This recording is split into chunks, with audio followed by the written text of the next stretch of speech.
kunipigania katika ile vita niliyokuwa nikipitia.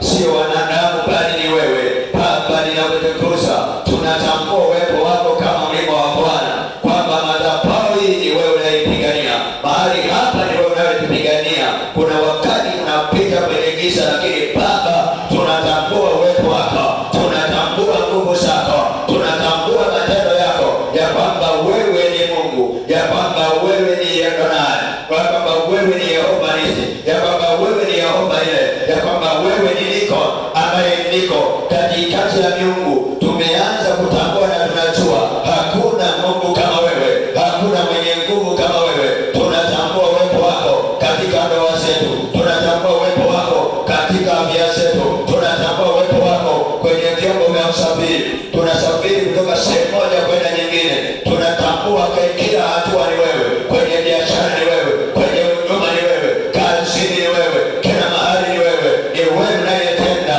ni wewe unayefanya, ni wewe unayetuwezesha, ni wewe unayetuwezesha, ni wewe unayetuwezesha, ni wewe unayetuwezesha. Tunatambua uwezesho wako, tunatambua nguvu zako. Na leo Jumapili ya leo tumekuja kukuabudu tarehe 14 ya mwezi huu wa ngapi? Wa 6. Tumekuja kukuabudu kwa sababu tunatambua uwepo wa Mungu kwenye maisha yetu, katika jina Yesu na kwa damu Yesu. Kwa mkono wako tutatawala, kwa mkono wako tutainuka, kwa mkono wako tutashinda, kwa mkono wako tunapiganiwa, katika jina la Yesu Kristo wa Nazareti. Baba, pokea sifa na heshima kwa ajili ya uaminifu wako, katika jina la Yesu. Amen. Naomba nizungumze na wewe kwa dakika 10, ambapo tutaingia kwenye kipindi cha kuabudu kidogo, kwa sababu ya ratiba zetu zilizo mbele. Kitabu cha Zaburi 104. Zaburi 105 mstari wa 4. Zaburi 105 mstari wa 4. Zaburi 105 mstari wa 4. Biblia inasema hivi: Mtakeni Bwana na nguvu zake. Mtakeni Bwana na nguvu zake, utafuteni uso wake siku zote. Mtakeni Bwana na nguvu zake, utafuteni uso wake siku zote. Zaburi 105 mstari wa 4. Anasema mtakeni Bwana na nguvu zake, utafute uso wake siku zote. Jina la Bwana libarikiwe sana. Nataka nikukumbushe kitu asubuhi ya leo. Iko hivi: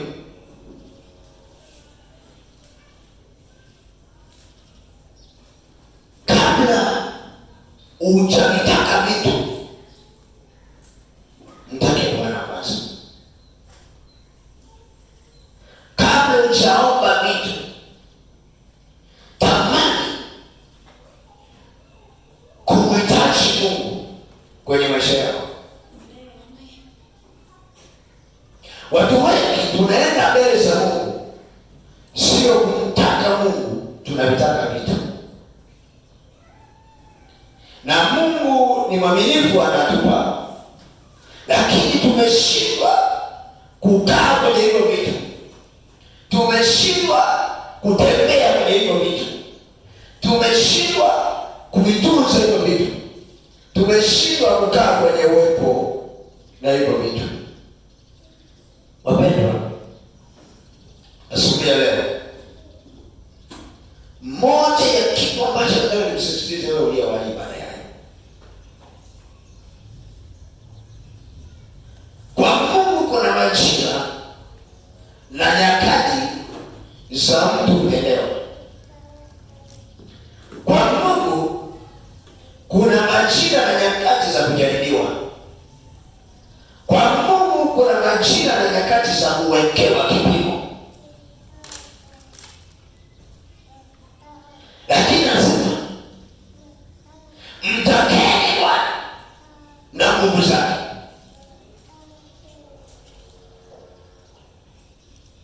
Kwa nini nimezungumza habari ya watu wengi wanakwenda mbele za Mungu sio kutafuta Mungu, wanatafuta vitu? Utaona ishara za kiroho. Watu wanapokuwa wamekosa vile vitu wanaomba, wanamsusia Mungu ibada. Kwa hiyo watu wanakuja kwa Mungu si kwa sababu ya kutafuta Mungu, wanakuja na matarajio ya vitu vyao, wanakuja na matarajio ya mambo yao. Kwa hiyo yale mambo yasipopatikana, lazima huu moyo wa mtu utapata shida, lazima ili ya mtu itapata shida, lazima mawazo ya mtu yatapata shida. Watu wa Mungu, tumekuja kwenye ibada siku ya leo. Nina neno moja tu la kukukumbusha. Anza kutrain moyo wako, anza kutengeneza moyo wako kusimama na Mungu. Anza kumpa Mungu kipaumbele, anza kujitengeneza kwenye mfumo wa kuacha vitu,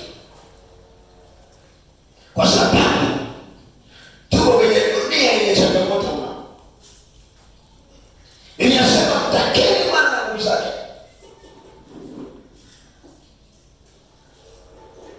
Na tunamtakaje Bwana?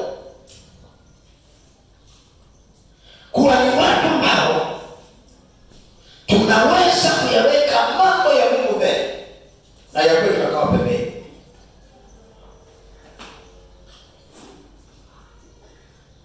Kuwa ni watu ambao inapokuja mbele ya ufalme wa Mungu inakuwa ni namba moja. Mtake Bwana. Na uzuri kwamba Biblia inasema Bwana upima mioyo. Kwa hiyo kila anayemtafuta Mungu kwa kutafuta vitu, na anayemtafuta Mungu kwa kumtaka Mungu, liko pembeteko linakuja mbele. Na utajuaje kama huyu anatafuta Mungu na huyu anatafuta vitu? Ni kwenye wakati wa changamoto. Zitakuja changamoto, utabaki na Mungu. Zitakuja changamoto, utabaki na Kristo. Wakati hauna fedha, wakati uko kwenye ugonjwa, wakati magumu yako mbele yako, wakati wanasema uko tayari kukaa na Yesu ili tukupe hiyo kazi, uko tayari kukaa na Yesu ili tukupe hiyo fedha, uko tayari kukaa na Yesu ili ukose hiyo. Biblia inasema siku ya leo, mtakeni Bwana na nguvu zake. Sikiliza niwaambie, moja ya siri ya kubeba nguvu za Mungu ni kumtaka Mungu mwenye hizo nguvu. Moja ya siri ya kubeba nguvu za Mungu, kuwa ni mtu wa nguvu za Mungu, kuwa ni mtu ambaye kwenye mapito unasema ni katika shida yako nalimuita Bwana, kwenye shida yako namuita Bwana. Moja ya kipimo kitakachokuipima ni kwenye changamoto. Unaendelea kubeba utukufu wa Kristo au unaukana utukufu wa Kristo? Nguvu za Mungu zipo kwa ajili ya wateule. Nguvu za Mungu zipo kwa ajili ya watoto wa Mungu. Nguvu za Mungu zipo kwa ajili ya kanisa na kila aliyeokoka. Lakini sio kila aliyeokoka amebeba nguvu za Mungu. Jina la Bwana libarikiwe sana. Na zile nguvu za Mungu zipo kwa kipimo. Kama kwa mfano tuna vyombo vya usafiri, labda kipimo chako kama hujafika kiwango cha kumjua Mungu, unaweza kuwa unabeba mzigo wa seli ya baiskeli, ambao ule mzigo kupeleka mpaka utoke jasho. Kuna mwingine anabeba mzigo kwa seli ya pikipiki, kuna mwingine anabeba mzigo kwa seli ya gari dogo, kuna mwingine anabeba mzigo kulingana na ukubwa wa nguvu za Mungu. Watu wa Mungu, haleluya. Jina la Bwana libarikiwe sana. Nataka nikupe siri tu kwamba jitahidi sana kuanza kujitengeneza personal, kuanza kujitengeneza binafsi kwenye habari ya mtakeni Bwana na nguvu zake. Anza kujichunguza personal. Anasema mimi Mungu na uchunguza moyo. Ukiwa peke yako unamwakilishaje Mungu? Ukiwa na kundi dogo la familia unamwakilishaje Mungu? Ukiwa na kundi kubwa kazini kwako unamwakilishaje Mungu? Ukiwa na kundi kanisani na makundi mengi unamwakilishaje Mungu? Mtakeni Bwana na nguvu zake. Kwa nini watu wanaweza wakawa wanaenda mbele na kurudi nyuma? Watu wenye wokovu wanasimama na kuanguka, ni kwa sababu hawajamtaka Mungu na nguvu zake, hawajaamua kutafuta nguvu za Mungu. Jina la Bwana libarikiwe sana. Kuna kipindi fulani nilikuwa nakaa sehemu na rafiki yangu mmoja kijana. Yule kijana alikuwa na tabia fulani, ikifika usiku kama saa 7 saa 8 anaweza kuamka kwa siri, anatoka nje. Kumbe ana mazungumzo na mabinti ya uzinzi. Biblia inasema uzinzi tuite uzinzi. Bwana Yesu asifiwe. Mimi siku moja niliamka nikakuta ametoka kitandani. Nikaanza kutafuta kwenye masikio, nikamkuta nje amebana kwenye ukuta. Wanazungumza na mtu, sikujua ni nani, lakini nilimwambia neno moja. Nikamwambia, ndugu yangu, unaelekea kuanguka. Lakini alikuwa kile kwenye ibada, tukiwa kama kwa ibada, ananena kwa lugha vizuri, ishara matembele ya baba emori ya basha tamanaru leo. Unasema mtumishi ndio huyu. Sasa pale kanisani kwa sababu kambinti kabisa wa kanisa kalipona vijana ananena kwa lugha, kumbe ndio walikuwa wanaongea nao. Walikuja kuwakuta huko kwa ulicho wako uchi. Nataka kuzungumza, unaweza ukawa kanisani unaabudu vizuri, haujapata uvuvio wa nguvu za kukusaidia kushinda kwenye hiyo eneo. Kwa unapokuja mahali pa ibada, unapokuja mahali pa service, nimekwambia Jumapili ni Sunday service. Kwenye service ni mahali pa kutengenezwa, ni mahali pa kuchangwa, ni mahali pa kuwekewa hoi, ni mahali pa kuongezewa nguvu, ni mahali pa kupewa another extra power. Iyo nguvu kusaidia kushinda kwa urahisi, iyo nguvu kusaidia kupita, iyo nguvu kusaidia kupenya, iyo nguvu kusaidia kwenda, iyo nguvu kusaidia kuinuka, iyo nguvu kusaidia kuchanua, iyo nguvu kusaidia kuendelea mahali ambapo wengine wameshindwa kuendelea. Lakini nguvu za Mungu zikiwa juu yako zitakusaidia wewe kuendelea, zitakusaidia wewe kustahimili, zitakusaidia wewe kushinda, zitakusaidia wewe kuinuka, zitakusaidia wewe kukimbia wakati wenzako wamechoka. Biblia inasema hivi, ukizimia siku ya taabu, nguvu zako ni chache. Wapendwa katika Bwana, ziko taabu mbele yetu, yako mateso mbele yetu, ziko changamoto mbele yetu, yako magumu mbele yetu, lakini when we carry power, lazima tukimtaka Mungu kuna mahali tunavuka. Haleluya, amen.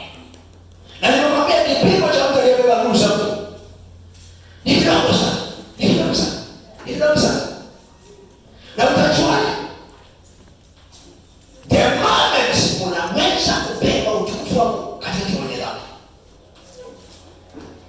the moment kitanda hospitalini, unaona mwenzako kashakufa na wewe una ugonjwa kama huo, bado unasema Yesu ni Bwana, sitamkana Yesu hapa. The moment unaona wewe ni binti na umefikisha miaka 38 na unaona mashavu yanaanza kushuka, hapo ndipo ambapo utasikia wanaotaka mume wasema, akija yeyote mimi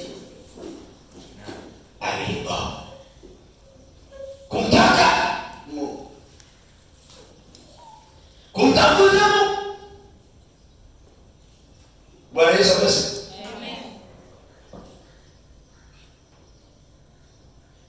Kwa hiyo nimalize kwa hiki kipengele kukumbusha. Asema hivi. Zaburi 105 mstari wa 4. Mtakeni Bwana kwa usafi, utafuteni uso wake siku zote. Utafuteni uso wake siku zote. Utafuteni uso wake siku zote. Kipimo cha mtu ambaye ndani yake yuko Mungu ni mtu ambaye anamtafuta Mungu Jumapili. Anasema siku zote. Kama kwa wiki ni siku 7 zinataka kuwa siku 7. Kama ni masaa 24 zinataka kuwa masaa 24. Jina la Bwana Yesu Kristo lisifiwe. Amen. Kwa nini nazungumza siku zote? Kwa sababu kuna siku hautakuwa na mchungaji wako. Kuna siku hautakuwa na Biblia. Kuna siku hautakuwa na wapendwa wenzako. Kuna siku hautakuwa na mkeo. Kuna siku hautakuwa na hiyo fedha unaitegemea. Unaamka asubuhi unajikagua hauna hata 100. Na watoto wanakulilia. Na kodi na mitaji. Na bili za maji unadaiwa. Unasema kama mateso ni hivi unatafuta kamba. Kama utashinda kutafuta kamba, unasema kazi yoyote itakayokuja nitafanya. Hapa ndipo kipimo cha wana wa Mungu kinapopimwa. Utafuteni uso wake siku zote. Jina la Bwana Yesu Kristo lisifiwe. Amen. Nimalize kwa kukwambia hivi. Kwa kuwa Mungu amesema mtafute siku zote, mimi nakuongezea sasa. Paulo alisema, nazungumza mimi kama mimi. Sasa na mimi nazungumza kama mimi kama mimi. Mtafute Mungu wakati hujapata changamoto. Hakuna lile. Wakati hujapita kwenye changamoto, wekeza kumtafuta Mungu sana. Amen. Biblia imesema siku zote, maana yake siku zote kwenye shida na kwenye raha. Sasa mimi nakuongezea pointi yako. Wakati hujapita kwenye changamoto, wekeza kumtafuta Mungu. Kwa sababu ziko nyakati ambazo huwezi kuomba. Ziko nyakati hutafunga. Ziko nyakati hauna cha kutoa. Ziko nyakati umelazwa hospitali. Ziko nyakati umepigwa. Ziko nyakati unasema vibaya. Ziko nyakati umelazwa. Ziko nyakati ambazo utaelewa. Lakini unapokuwa umewekeza kwenye majira ya Bwana, umewekeza kwenye nyakati za Bwana, umewekeza kwenye majira ambayo uko na mtu unaweza kufunga, unaweza kutoa ndoa, unaweza kutumikia Mungu, unaweza kusimama na Mungu, unaweza kuwa kwenye mazingira ya kusema kwa ajili hii sitamkufuru Mungu, lazima nitaikataa dhambi, lazima nitasimama na Mungu kwa wakati huo. Amen. Hii Bwana baraka sana. Amen. Yesu alijua kwamba hii vita ya kukataa mke wa Potifa ni ngumu sana. Mtabidi nipeleke gerezani. Wale ambao wamewahi kukaa mahali pa paruka kama sisi ambao tumeshapita na kupaongea, wewe ambao hujapita huko, kwa naongea juzi na apostle, nilikuwa naeleza habari za Central. Ukishaingizwa kule huwezi kujua kama ni usiku wala mchana. Unaweza kushangaa kumanzika ya usiku na pengine mchana, kumbe ulishakuwa usiku na siku ya 4. Ikawa asubuhi ikawa jioni. Sasa kwenye zile na godoro wala vitanda. Na chakula kikiwekwa, chakula cha mtu mmoja inagombaniwa kama hiyo. Sasa kwenye hizo nyakati sasa utaweza kuokoa, unaweza kunena kwa lugha. Kunena kwa lugha kunayeyuka, neno linayeyuka. Waliokuwa wanafikiri kwamba wamekusaidia, sote tunayeyuka. Kuna hata ukule kutazama gerezani. Ndio maana Yesu kuna maana alisema alikuwa gerezani. Amekuja kutazama kwa aligundua kwamba kuna watu wako gerezani hata hatuendi. Nani anapenda gerezani? Nani anapenda maisha gerezani? Tunapimia. Kwanza tukija tunaishia kwenye kile kibilisha cha kuangalia jicho moja. Endelea kutumikia kesi yako. Maana kwenye nyakati uko na raha, mtafute Mungu. Kwenye nyakati uko na nguvu, omba. Kwenye nyakati unaweza kukimbia dhambi, kimbia dhambi. Kwenye nyakati unaweza kusimamia Mungu, simamia Mungu siku ya leo. Amen. Watu wengi sikiliza kwa Biblia. Hakuna kitu nimegundua ni kigumu kwenye maisha kama kumtafuta Mungu wakati uko na shida. Ukiingia kwa Mungu wakati uko na shida, sio maombi, ni manunguniko. Mungu mbona umeniacha? Mungu mbona umeniacha? Yaani. Na utakuwa na nyimbo zako. Bwana Yesu uko wapi? Penzi wangu rafiki. Sio baba yuko wapi? Todisia. Amen. I am talking with somebody. Mungu siku zote iko. Yeye anatenda. Yeye anajibu. Yeye anasikia. Lakini anamtazama kwenye shida yako. Mara nyingi tukiwa na shida tuombi, tunanungulika. Mara nyingi tukiwa na shida tuombi, tunalalamika. Mara nyingi tukiwa na shida tuombi, tunalaumu. Bwana Mungu nimeomba sana. Bwana Mungu nimetumika sana. Bwana Mungu mimi, mbona nisitakweli.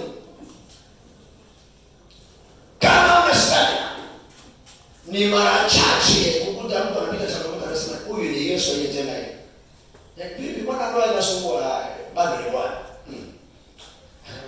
Bwana kweli anaweza kusababisha alipokutikisa. Tena watumishi wake. Mtakeni Bwana na nguvu zake, utafute uso wake siku zote. Amen. Kama unataka uwepo wa Mungu kwenye maisha yako, sasa inakuja kupigania. Sasa inakuja kutia moyo.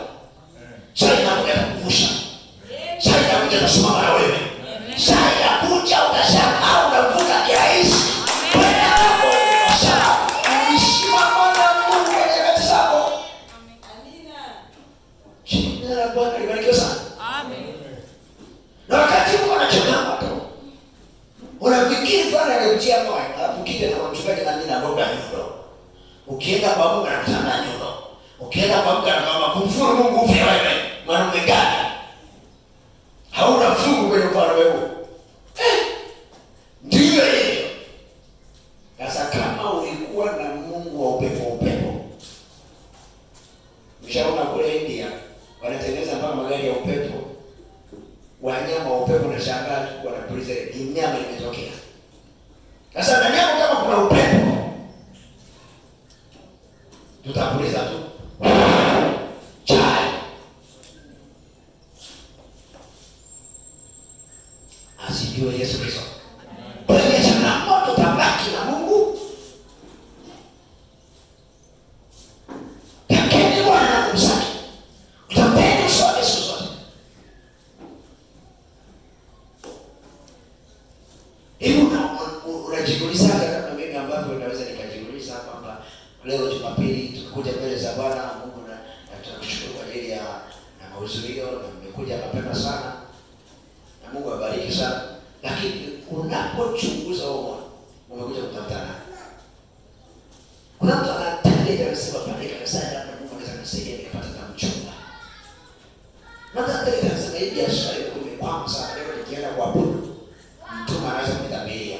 Leo sina unabii.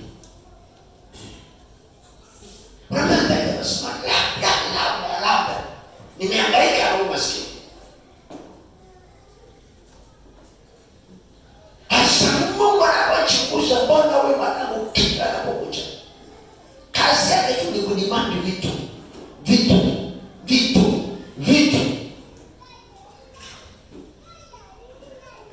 unampenda Mungu kwa sababu gani?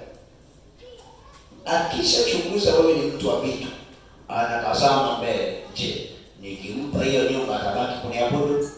Nikimpa hiyo kazi atabaki kuniabudu? Nikimpa mke atabaki kuniabudu? Nikimpa watoto atabaki kuniabudu? Nikimpa ndoa atabaki kuniabudu? Nikimpa hiyo afya atabaki kuniabudu? Kuna watu wamekaa kwenye magonjwa na watafia kwenye magonjwa, sio kwa sababu Mungu aponye. Kwa sababu anapochunguza, Baba niponye, Baba niponye, anajua alikuponya tu. Kesho kishachukua muda wa mtu. Baba nivushe, Baba nivushe, nipe fedha. Halafu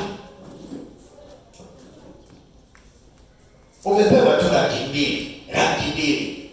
Siku zilikuwa nauliza maswali, vipi kiwango chako cha fedha? Nikagundua fedha unaweza milioni 2, milioni 1.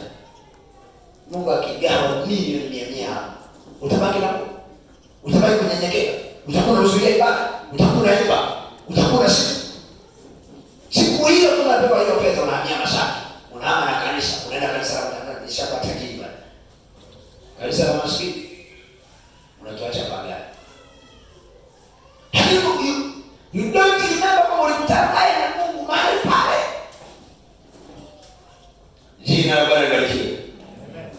Hebu sema tena, Baba, kwa jina la Yesu, wewe ni Mungu kwenye maisha yangu. Ninakupa nafasi ya kwanza. Ninaomba rehema, ninaomba toba mahali ambapo nimetanguliza mambo yangu kuliko kutanguliza ufalme wako. Roho Mtakatifu, nimekuja kwako. Yesu wangu, nimekuja kwako. Kwenye ibada leo, kutana na moyo wangu. Kwenye ibada leo, geuza maisha yangu. Kwenye ibada leo, geuza moyo wangu. Nikuabudu wewe, nikutukuze wewe, nikuinue wewe, nikupe kipaumbele wewe. Yesu Kristo, wewe ni Mungu. Yesu Kristo, hakuna kama wewe. Yesu Kristo, wewe ni kila kitu kwangu. Hebu sema wewe ni kila kitu kwangu. Hebu maanisha sema wewe Yesu Kristo ni kila kitu kwangu. Hebu inua mikono yako ukiwa umesimama, mwambie Baba, wewe Yesu Kristo ni kila kitu kwangu. Nimekuja kukuabudu, nimekuja kukutukuza, nimekuja kukupa sifa. Yesu Kristo, wewe ni kila kitu kwangu. Yesu Kristo, wewe ni kila kitu kwangu. Ninakuabudu Bwana, ninakutukuza Bwana. Tengeneza moyo wangu, tengeneza moyo wangu, tengeneza moyo wangu, tengeneza moyo wangu, tengeneza moyo wangu, tengeneza moyo wangu, tengeneza moyo wangu, tengeneza moyo wangu, tengeneza moyo wangu. Ibada ya leo, tengeneza moyo wangu. Ibada ya leo, tengeneza moyo wangu. Ibada ya leo, Mungu, nimekuja kukuabudu, nimekuja kukutukuza. Bwana, wewe ni Mungu. Mwambie Baba, kwa jina la Yesu, kwa damu ya Yesu, tengeneza moyo wangu, tengeneza moyo wangu, tengeneza moyo wangu, tengeneza moyo wangu. Yesu Kristo, tengeneza moyo wangu. Yesu Kristo, tengeneza moyo wangu. Yesu Kristo, tengeneza moyo wangu. Yesu Kristo, tengeneza moyo wangu. Yesu Kristo, tengeneza moyo wangu. Yesu Kristo, tengeneza moyo wangu. Yesu Kristo, tengeneza moyo wangu. Yesu Kristo, tengeneza moyo wangu. Tengeneza maisha yangu. Tengeneza kila kitu ndani yangu. Vilihimili jina lako, vilikutukuza wewe. Yesu Kristo, Yesu Kristo, Yesu Kristo, Yesu Kristo. Inua mikono yako, mwambie Baba, nitengeneze, Baba nitengeneze. Ninakuhitaji wewe, Baba nitengeneze. Nakuhitaji wewe, Baba nitengeneze, Baba nitengeneze. Inua mikono yako, Baba, kwa jina la Yesu, Baba, kwa jina la Yesu, Baba, kwa jina la Yesu. Nimekuja kwako kwenye kukusifu, moyo wangu kupendeza wewe, moyo wangu kuabudu wewe. Maisha yangu nimekupa wewe, maisha yangu nimekukabidhi wewe, maisha yangu bila wewe sitaweza Baba, sitaweza Baba. Baba, nijaze nguvu, nijaze Roho wako Mtakatifu.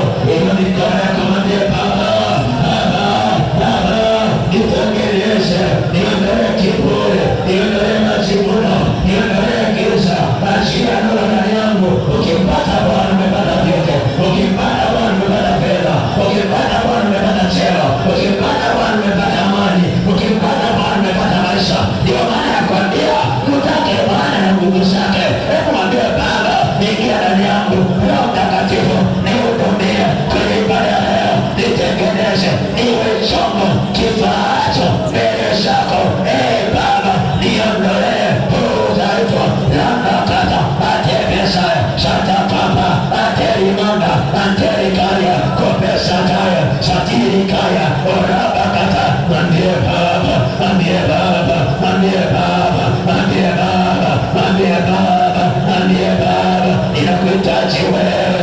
Akarabata sataya, rababati jeriata, sataka rababaya, rikababababababa, ndiye Baba suya, ndiye Baba, umesema nikutake wewe, Baba nitengeneze, Yehova nitengeneze, Falme nitengeneze, siyeshindwa nitengeneze, iwe chombo chako.